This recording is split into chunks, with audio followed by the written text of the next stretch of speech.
Diga-me então como é que é a rotina como jornalista. Por si só, jornalista já quer dizer pouca rotina, embora haja sempre uma rotina habitual, que é da minha parte, quando chego cá, como tenho que tratar quer de jornal, quer de rádio, a primeira coisa a dar atenção é à rádio, porque é mais no momento. Tudo começa com o jornal relativamente ao desporto, que é o primeiro que tenho que fazer, e portanto vou logo tratar disso. Depois seguem-se as notícias de atualidade mais geral, tenho que ver logo os e-mails, o que é que está a acontecer, quer a nível nacional, quer no âmbito local. Muitas das informações a nível local também chegam por e-mail, relativamente a associações, Câmara Municipal, etc. E faço, digamos que, a agenda do que preciso de fazer naquele dia. Sei que tenho, imaginemos, o jornal para editar, que é quinzenal, para editar dali a 2 semanas, então vou projetando os trabalhos que tenho delineados para aquela edição e vou programando, e todos os dias vou fazendo aquilo que tenho programado. Para a rádio, tenho que ir todos os dias atualizando os noticiários e diariamente. Se há alguma reportagem que está agendada, também procuro alinhar o trabalho que tenho que fazer na redação com o momento em que tenho que sair para a reportagem. Portanto, às vezes há entrevistas aqui no estúdio, internamente, pessoas que eu vejo, situações que posso resolver com a vinda da pessoa cá e fazendo uma entrevista, recolhendo a informação, ou então há as reportagens que são no exterior e vou conjugando tudo isso diariamente. Tem muitas coisas exterior? Dentro do que me é possível fazer, dado a restrição que tenho em termos de recursos humanos, tento ver o que é mais importante para a parte do jornal, porque a rádio não tenho uma linha editorial muito voltada para a parte informativa. As rádios são mais musicais, então digamos que é uma forma mais geral de acompanhar as situações, com a informação tipo agenda e atualizar o que está a acontecer. Temos 3 noticiários em cada rádio por dia, apenas o obrigatório por lei, porque a grande aposta é a música. Depois, em termos de jornal, é que exige por vezes um acompanhamento mais pormenorizado, e aí vou, há dias em que há 1 ou 2 reportagens, há dias em que não há nenhuma, dependendo da importância que eu atribuo aos assuntos, e como estou muito limitada em termos de recursos humanos, então tento eleger para a reportagem aqueles assuntos que eu acho que são mesmo importantes acompanhar de perto. O que é que mais gosta de fazer dentro da redação? Tudo o que envolve no jornalismo, o que é que mais gosta de fazer? Eu gosto de fazer várias coisas. O que eu acho que é aliciante, como estou a trabalhar em rádio e em jornal, é muito cansativo, não vou negar, e exige muita concentração, porque escrever para jornal e escrever para rádio é completamente diferente, e às vezes eu tenho que estar a fazer uma notícia e depois interromper. Estava a fazer, por exemplo, para jornal, mas tenho que interromper porque surgiu uma situação que eu tenho que colocar para o próximo noticiário da rádio, tenho mesmo que fazer naquele instante, e já a linguagem já é outra e tenho que ter aquela concentração sempre presente. Mas o que eu gosto mais de fazer é a parte de jornalismo de rádio. Sempre foi o que eu mais, foi aí que eu comecei.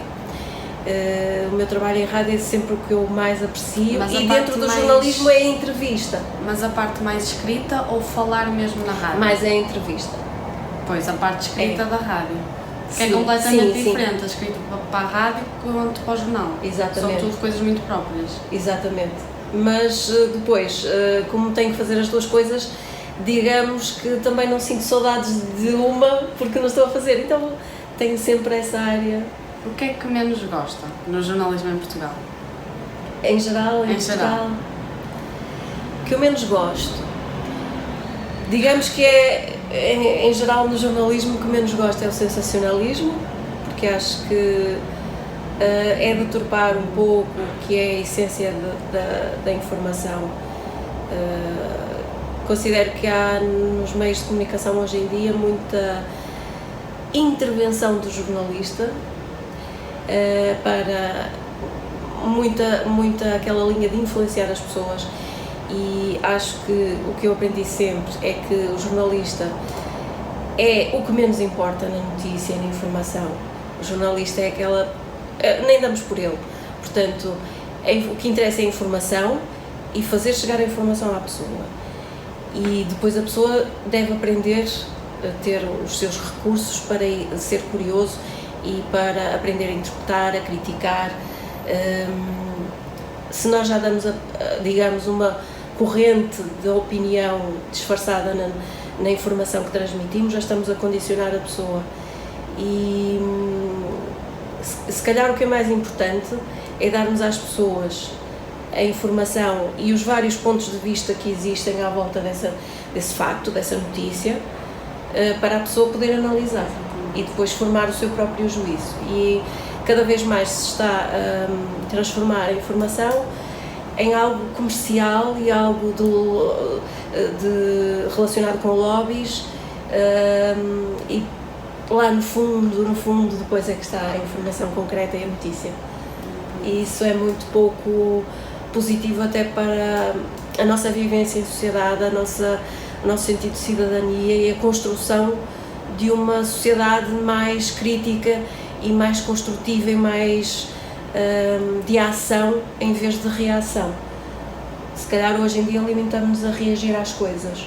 Eu acho que... E em vez de agirmos para mudar alguma coisa. Exatamente, eu acho que a televisão e a rádio, em vez de estarem a informar, estão a passar já uma coisa para as pessoas que veem e que ouvem, e já estão a restringir muito o pensamento da pessoa. A pessoa acaba por não criar uma opinião porque já está a levar com a opinião de outra pessoa e não pode pensar muito sobre aquilo.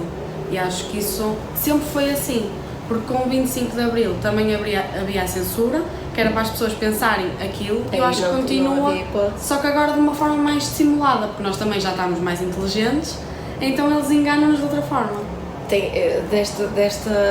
Nesta era há uma outra forma, talvez, de transmitir as coisas, em que se calhar é mais fácil enganar as pessoas, porque as pessoas estão convictas, estamos num tempo de liberdade e confiam, o que nos estão a dizer é verdade, e não está envolvido em nenhuma máscara de nenhum regime, mas não, as coisas, claro que quando nos chegam estão envolvidas, mas nós, como estamos crentes, demasiado crentes para acreditar, acreditamos, e o que eu acho sempre que fui habituada sempre desde o início é a pensar se de facto a informação está correta.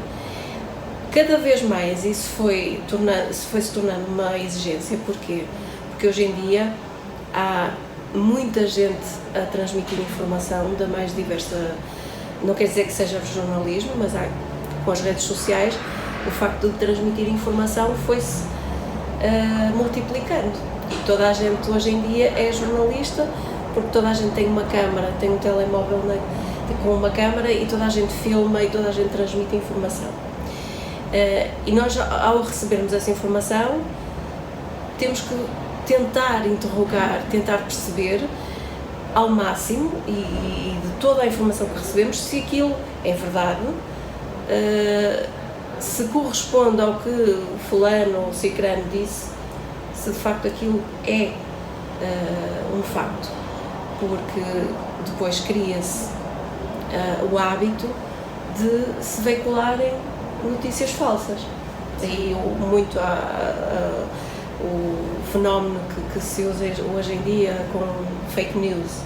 A palavra estrangeira. Eu estudei esse tipo de jornalismo, nós chegámos a escrever fake news. Tornou-se, digamos, que um estilo. Fake news é já um estilo jornalístico, eu estudei com um estilo jornalístico. Portanto, não quer dizer que tudo o que nós transmitimos seja realmente... Uma coisa é informação falsa e outra coisa é informação incorreta. Lógico que o jornalista é um ser humano, pode transmitir alguma coisa, algum dado, informação que não está totalmente correto por algum motivo, que também erra. Mas isso é uma coisa, é diferente. E depois o jornalista pode corrigir, o órgão de comunicação pode corrigir e geralmente eticamente tem que o fazer e geralmente acontece. Agora, outra coisa diferente é as fake news, que já hoje em dia é um fenómeno muito jornais só generalizado. Há sites já só de fake news. Sim. Há muitas empresas que tentam comunicar, em vez de usar a publicidade normal para comunicar os seus, exatamente, lançam uma fake news serviços para fazer ou produtos, publicidade qualquer. Fazem esse tipo de fenómeno de informação fake news para chamarem a atenção das pessoas. Depois, ao revelarem o que está por trás disso, é que faz com que todos andem a falar ou no produto, ou no serviço, ou no artista, não é? Sim. E isso é uma maneira que é muito perigosa de comunicar, eu acho. Eu acho que não, de certa forma, depende, porque é assim, por exemplo, a minha mãe se vê uma notícia no Facebook, ela acredita naquilo e pronto, mas eu já não me acredito tanto nisso. Eu, se vejo uma notícia, eu pesquiso sobre ela, porque eu sei que nem tudo o que está no Facebook, nem tudo o que está nas redes sociais é fidedigno. Mas isso não devia ser necessário, porque nós já temos tanta coisa para fazer. Devíamos dedicar o nosso tempo a algo mais construtivo do que cada vez que vemos uma notícia estar a pesquisar isto é verdadeiro, mas não é verdadeiro. Mas eu acho que devemos sempre pesquisar, lá está, para nós termos a nossa opinião, para vermos as coisas como elas realmente são, porque cada jornal escreve as coisas de uma perspectiva diferente. E já que nós não vamos estar no local de cada coisa, é uma forma, quanto mais pesquisarmos, mais vamos ter noção do que aquilo realmente foi, porque aquilo é só uma versão dos factos. E o problema é que as pessoas veem a informação e têm muita informação e parece que relevam metade da informação e acreditam no pouco que veem. As pessoas veem uma notícia e aquilo está certo. E não pesquisam, não têm uma opinião formada, ficam com aquilo que viram. Aquela primeira coisa já consideram aquilo certo. Mas ainda é mais complicado se houver as fake news, na minha opinião, não é? Sim. Porque uma coisa é ter uma perspectiva de transmitir a notícia, isso, mas de forma declarada. Isso em Portugal e em todos os países sempre existiu um jornal que tem uma perspectiva mais ligado à política de direita, por exemplo. E sempre existiu um jornal com a sua maneira de descrever as situações e interpretar as coisas com uma vertente mais ligada à esquerda.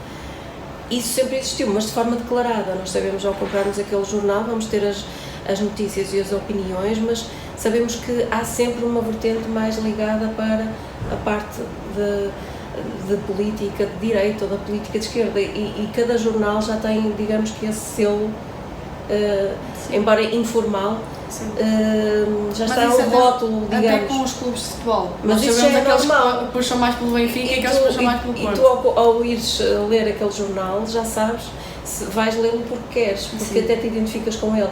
Mas até se quiseres um dia comprar o outro do lado da esquerda ou ao lado da direita, deixa-me ver o que é que eles estão a dizer, também já te vais apercebendo.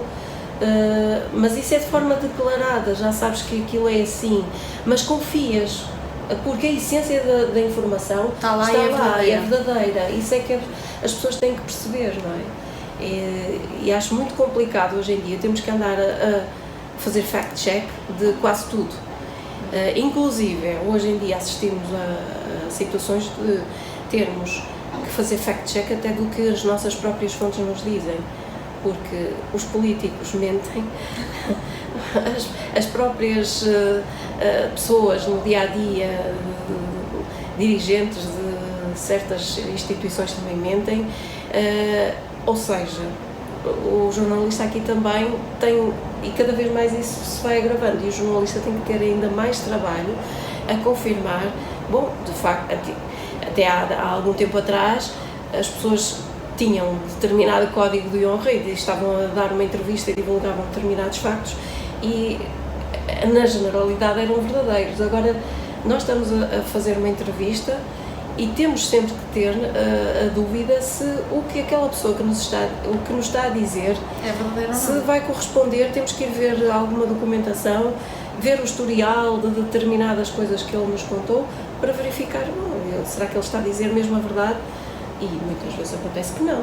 E nós vemos que um dos mais famosos nisso é o Presidente dos Estados Unidos, não é? Pois.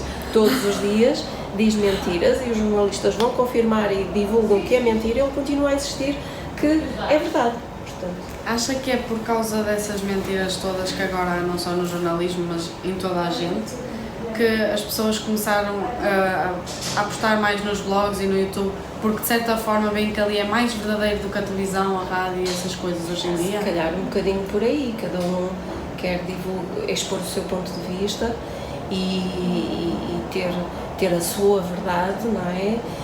E se calhar é um bocadinho o que se passa atualmente na parte da comunicação, equivalente ao que se passa no campo da política, por exemplo, em que as pessoas estão a ficar descrentes dos chamados políticos e partidos tradicionais. E estão a formar-se novos partidos, movimentos de cidadãos ligados a diversas áreas e pessoas apartidárias e que não estavam ligados a nenhum daqueles partidos tradicionais. A política está a mudar nesse aspecto e se calhar em termos de comunicação é um fenómeno correspondente. As pessoas já estão um bocadinho fartas descrentes desses meios de comunicação, dos meios normais, não é? Acabam por tentar formar novos, porque há mais opinião circular, mais liberdade de expor a sua opinião. Dá a sua opinião. Exatamente. E qualquer pessoa pode pegar no telemóvel e falar da má experiência que teve numa determinada loja e a pessoa não tem por que mentir. Ou seja, aquilo é realmente a verdade daquela pessoa. É uma história verídica. Exatamente. E eu acho que as pessoas identificam-se. E tem as duas faces da moeda, curiosamente, tem as duas faces da moeda.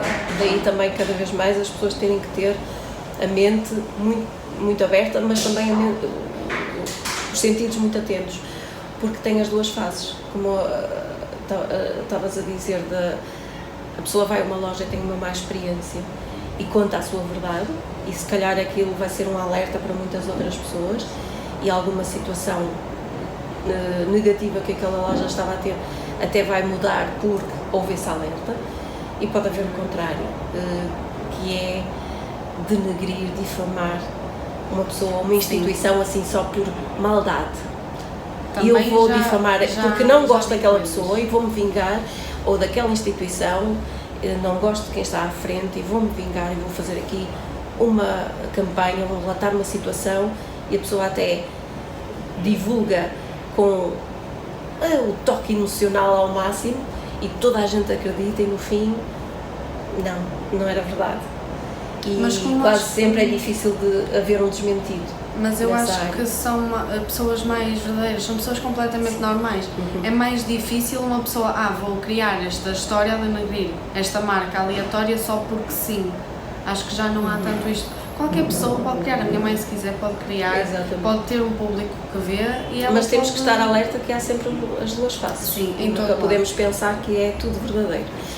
Tal como, por exemplo, nunca foi tão fácil, e daí também o lado positivo e o negativo, nunca foi tão fácil como hoje em dia divulgar uma situação de calamidade, de necessidade de angariar fundos por um problema muito grave de saúde, angariar bens porque houve uma calamidade, por exemplo, das cheias em Moçambique, que houve muitas comunidades que se moveram para ajudar a levar materiais para essas pessoas. Problemas de saúde, nunca foi tão fácil divulgar e angariar dinheiro para comprar um medicamento como este caso da bebé Matilde, que estamos agora a ver que conseguiram num tempo recorde e ao mesmo tempo alertaram a sociedade para outros casos. O governo já divulgou que o medicamento, assim que for autorizado, vai ser comparticipado a 100%. São tudo coisas muito positivas, mas também há o lado inverso. Já houve muita gente que fez fraude a dizer que tinha um problema de saúde muito grave, angariou dinheiro e era mentira. Já houve muitas ações de caridade, digamos assim, fomentadas no Facebook que eram baseadas em fraudes. Portanto, há sempre o lado A e o lado B, infelizmente. Eu acho que o objetivo inicial do YouTube e do blog, não sei o quê, era passar essa verdade. Acho que isso também já está a começar a não ser bem assim e acabaram por se tornar pessoas que são influencers. Eles influenciam comportamentos e tendências para os jovens e para toda a gente que vê. E uma das coisas também que começou a ser muito presente nas redes sociais que eu acompanho são pessoas que tinham problemas mentais, problemas psicológicos e começaram a banalizar, e parece que os jovens de hoje em dia parece que têm prazer com isso e banalizaram de uma forma que parece que toda a gente tem, e acredito que seja agora uma coisa mais presente. A doença do século acho que é a depressão e a ansiedade e essas coisas todas, mas agora no YouTube é só pessoas com problemas psicológicos e transtornos, e não sei até que ponto é que isso também não será uma influência das pessoas que dizem que têm, porque as pessoas, os youtubers, eles vão ao YouTube e dizem eu uso este produto e o produto esgota. Os youtubers vão para o YouTube e dizem eu tenho este problema psicológico, influencia também. As pessoas não ficam com a doença, mas não sei se acabam por sentir o problema ou se só fazem de conta que o têm, mas isso também tem estado presente, ou seja, tanto influenciam pela positiva como pela negativa. Aquilo que acontecia nos meios tradicionais, como a televisão, que eles acabavam por mentir e assim, eu acho que isso também está a ir para as outras áreas. Acho que sempre que se criar um meio novo, ele vai acabar por apodrecer. Vai haver, em tudo o que se cria e em tudo o que é novo e que surge, vai haver sempre prós e contras. E nós temos é que estar atentos a isso, não é? E a aproveitar o lado positivo de cada um dos meios e desenvolver esse lado positivo. E, por exemplo, uma das situações que eu acho que aconteceu a partir daquele tipo de fraudes que eu falei há bocadinho é que as pessoas agora tornam-se mais atentas e, antes de ajudar alguém e colaborarem em alguma campanha, têm a preocupação de verificar, tentar verificar com alguém ligado à campanha o que de facto se passa e se é verdadeira. Procuram exigir provas para então colaborar. Isso torna-nos, eu penso que apesar de tudo, nos torna seres humanos mais atentos, mais responsáveis, contribui sempre para que haja uma maior responsabilização dos nossos comportamentos. Mesmo em termos daquele fenómeno que houve da baleia azul. Pois foi, eu lembro-me disso. Se calhar chamou a atenção de muitos pais e acho que para o relacionamento com os filhos. Mas acho que acabou por influenciar pela negativa, porque um caso que foi só um caso de uma... não foi um caso de uma pessoa, foi um caso de um jogo que andava a ser... que era conhecido numa área, eu acho que nem começou cá em Portugal, acho que começou nos Estados Unidos, não sei, não faço a mínima ideia, sei que foi noutro país, e na altura quando isso veio para Portugal, eu acho que houve casos portugueses que começaram a fazer isso por causa de se ter divulgado isso, como houve uma série que foi 30 Reasons Why, que era 13 razões porque uma rapariga se suicidou. Eu gostei muito dessa série, mas eu vi aquela série com cabeça, e vi as 2 temporadas, e depois até houve um documentário que foi feito a partir dessa série, porque era uma série para sensibilizar por causa de uma série de questões que a rapariga foi violada, passou por bullying. Exatamente. Uma série de questões que era para sensibilizar, acabou por divulgar, ou não sei quantas mortes a seguir a isso, que deixaram cassetes e cartas e não sei o quê, com as 13 razões porque se tinham matado. Ou seja, uma coisa que era para sensibilizar, para consciencializar as pessoas, não façam isto, podem estar a passar por isto, peçam ajuda, acabou por se tornar uma coisa que as pessoas acabaram por se matar através daquilo, por influência daquilo. Mas isso e era para ser uma coisa positiva. São fenómenos que afetam quem é mais frágil, nesse caso eram os adolescentes, mais jovens, que ainda estão a desenvolver a sua personalidade e geralmente são mais frágeis a esse tipo de apelos e a um comportamento mais destrutivo, mas lá está, é tal situação. Esse tipo de fenómenos acaba por vir a sensibilizar para o relacionamento entre pais e filhos. Muita gente percebeu, por exemplo, que não era nada pedagógico deixar os filhos de tenra idade, como se existia em alguns casos miúdos muito pequeninos a terem o Facebook e a estarem a receber solicitações de toda a gente, todo o mundo, não é? Sem saber quem eram, que idade tinham, que influência tinham nos filhos. Portanto, se calhar os pais aprenderam que tinham que estar atentos a este novo fenómeno, que é um fenómeno das redes sociais, que é que os seus filhos estavam mais expostos e que eles, alguns que não tinham tanta cultura informática, não estavam atentos nem percebiam nada do assunto, mas perceberam que a partir dali tinham que estar mais atentos, porque era por ali que o mundo dos filhos também passava. São novas formas de estar e que vêm despertar a população para as questões do comportamento. É mesmo isso, porque há sempre coisas novas a acontecerem e em cada geração há sempre novidades. Se calhar, ainda quando eu era adolescente, a maior novidade foi a televisão a cores, digamos assim. Mais tarde, quando já estava a trabalhar, ainda jovem, uma das grandes novidades e impacto foi a generalização da utilização do computador e mais tarde a internet. Digamos que a partir daí foi uma adaptação total para quem vinha de um mundo completamente analógico. Isso notou-se aqui, por exemplo, muito no mundo da rádio. A partir do momento em que a informática invade a rádio, o nosso método de trabalho mudou completamente. Primeiro tivemos que nos adaptar a aprender a lidar com computadores. Era algo novo que surgia e, de facto, pronto, há que ir aprender e começar a trabalhar. Mas depois tudo se altera. Reparem, antigamente nós tínhamos que colocar a música através de, primeiro, vinil, depois CD. Nos anos 90 era o CD a grande plataforma de transmissão de música. Depois, em termos de reportagem, primeiro era o cassete, tipo aqueles gravadores tipo Walkman. Íamos para a rua com isso. Depois, quando surge a era do CD, surge a disquete tipo um CD pequenino, com um aparelhinho assim também pequenino, e gravávamos, era o mini disc. Surgiu o mini disc, uma coisinha assim mais pequenina, muito mais prática. Já gravava em MP3 e tinha uma novidade fantástica em relação à cassete. A cassete nós tínhamos que depois fazer cortes. Imaginemos, vinhamos com uma entrevista de 1 hora, tínhamos que fazer cortes para o noticiário, para emitir, imaginemos 3 RDs, cada um de 1 minuto.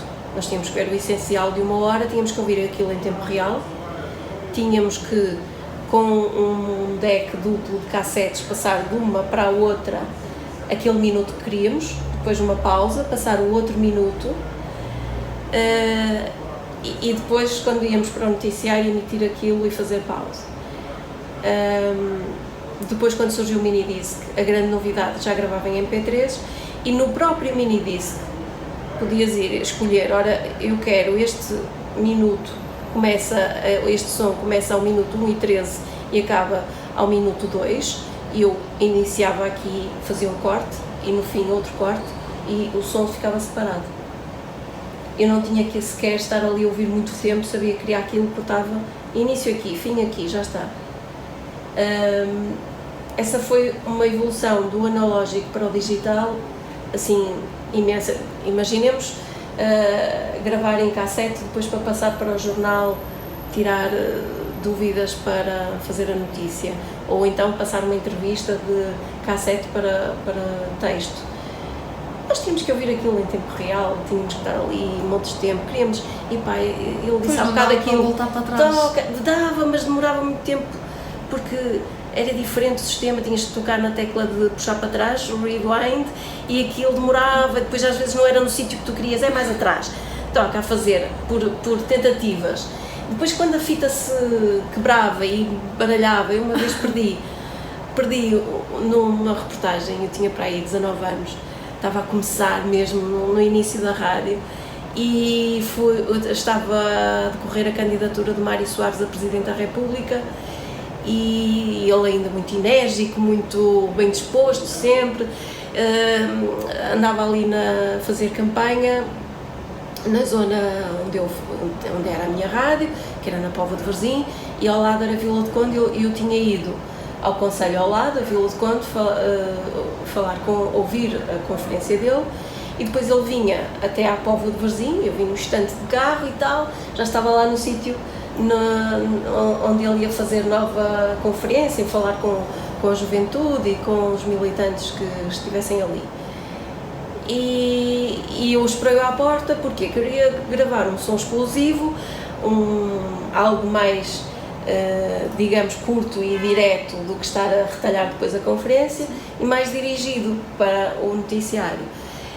E ele viu-me lá no início, achou muita piada, então você já estava ali, agora está aqui, e tal, diga lá minha menina, o que é que quer que eu diga? Ele assim muito carinhoso, muito simpático, porque percebeu que eu estava no início, se calhar, do trabalho de jornalismo, porque estava a começar, e deu uma entrevista. Eu cheguei à rádio, fui abrir o gravador e a cassete estava toda enrolada, não foi a entrevista. Ou seja, para mim foi uma desilusão, bolas, porque é que isto tinha que enrolar agora? Pronto, como tinha a outra anterior que eu tinha ido, a Vila de Conde, tinha a gravação da palestra, digamos, que ele tinha feito, ainda aproveitei uns sonzinhos daí, mas lá está, já me deu muito mais trabalho e foi um risco, um contratempo ali, que se eu não tivesse nada antes, ficava sem nada. E isso era, pronto, lá está, a evolução para a informática, para a era digital, teve muitas vantagens e teve desvantagens. Sempre que há uma evolução, há sempre o lado bom e o lado mau. Essa foi da facilidade de nós termos acesso ao som que gravávamos, às músicas, a partir da informática, na parte da música, surgiram os programas depois de automação, da emissão. As músicas são colocadas em MP3 no computador, já não temos que estar a pôr CD e trocar à medida que vamos fazendo a emissão. Isto é automático, dá para inserir vozes automaticamente gravadas, publicidade, tudo. Dá para alinharmos como queremos, dá para fazer assim tudo ao milímetro, ao milésimo de segundo. Na parte de jornalismo também é muito mais fácil e tu, Filipa, que estiveste aqui na redação, viste como de repente um som tu podes ouvir mais rapidamente, podes tirar por texto, podes fazer os cortes no programa de tratamento de som muito mais facilmente, mas ao lado de cortes de postos de trabalho. Porquê? Também. Porque antigamente um jornalista tinha que ir para a rua. Porque é muito mais rápido e mais fácil. E precisava de ir com um técnico, por exemplo, precisava de ir com um fotógrafo para o jornal. Hoje em dia o que se assiste mais é o próprio jornalista tirar as fotografias, principalmente nestes meios pequenos aqui, como é um jornal local e uma rádio local. Houve uma jornalista numa entrevista que disse: um jornalista tem que ser um canivete suíço, tira a fotografia, grava aquilo para a rádio, tira apontamentos para o jornal, faz tudo ao mesmo tempo. Uma pessoa só faz tudo hoje em dia. Porque apostou-se na polivalência, e isso também nos traz outros desafios como profissionais, porque nem toda a gente se adapta a fazer tudo, um pouco. Por acaso, no meu caso, e muita gente como eu que começou nas rádios piratas, nós experimentávamos tudo, porque era tudo voluntariado e toda a gente podia trabalhar e era, digamos, um canal aberto, uma estação aberta, e portanto nós experimentávamos de tudo. Quando chegamos à era da profissionalização das rádios, tínhamos mais preparação que os outros mais novos que entretanto vão entrando. Isso é uma das vantagens. A desvantagem que eu digo da era informática na rádio e nos meios de comunicação foi talvez o corte de postos de trabalho, porque apostou-se na polivalência e, portanto, já não, na emissão ao vivo numa rádio antigamente, era preciso estar o locutor, estou a falar na área da animação, o locutor a fazer a animação e estava o técnico ao lado, porque o técnico é que punha as publicidades, o técnico é que punha as músicas, o locutor só falava. Agora não, o locutor está a fazer, antes de ir para o programa, prepara o que vai inserir no programa, põe no computador e faz a sua playlist e fala e coloca as publicidades e o computador faz o resto.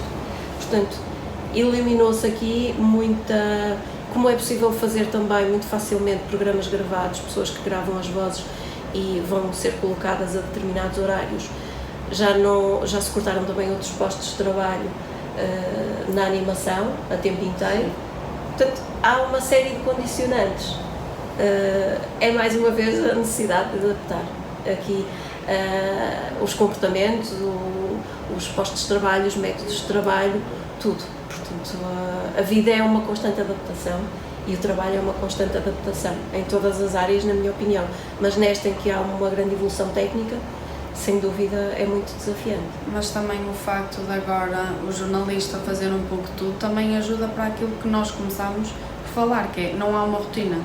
Nós temos que fazer tudo. Por isso é que temos que tirar a fotografia, rotinas, não é? temos que escrever a notícia tanto para a rádio como para os nada, temos que ir gravar, temos que fazer entrevista, claro. Temos que ir a não sei onde.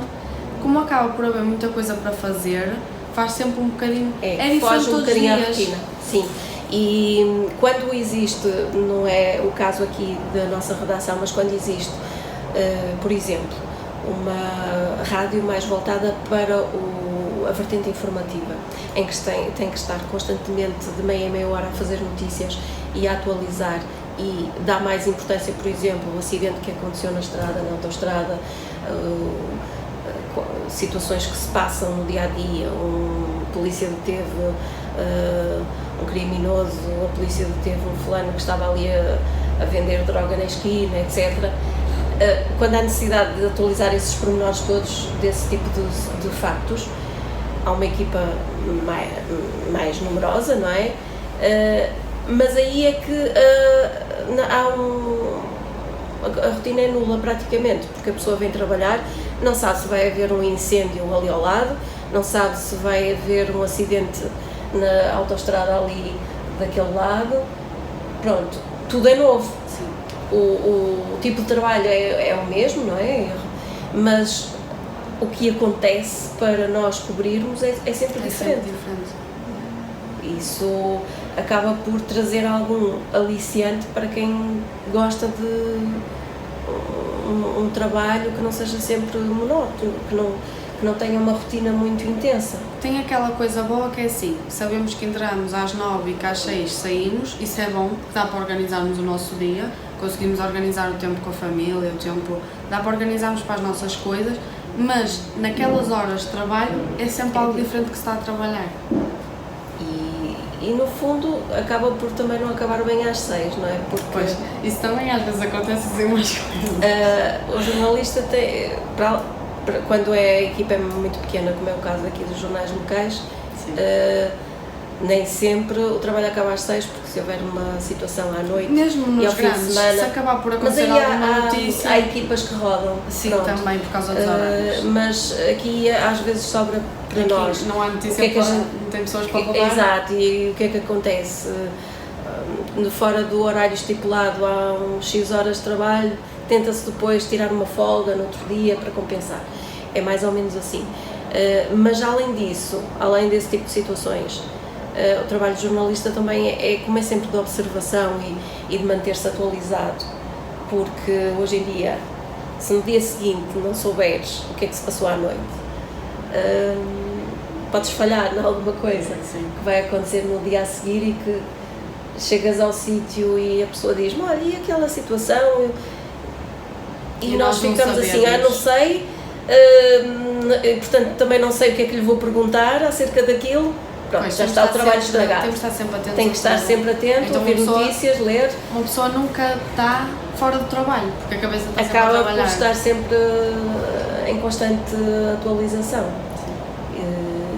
E mesmo em termos de aperfeiçoamento, leitura acerca de temas diversos. Nós temos que estar sempre preparados para A não ser que sejamos um jornalista de uma área específica só política, e aí só dedicas-te desporto. só à política ou só ao desporto. Sim. Mas quando é generalista, a pessoa tem que estar sempre preparada e tem que estar atenta a ler de diversas opiniões de determinadas áreas, de especialistas, reportagens de fundo, imaginemos sobre o ambiente, sobre a plantação da árvore X, convém sempre saber um bocadinho de tudo, para que depois calha-te na frente uma pessoa que é especializada em terceira idade e objetivos, etc.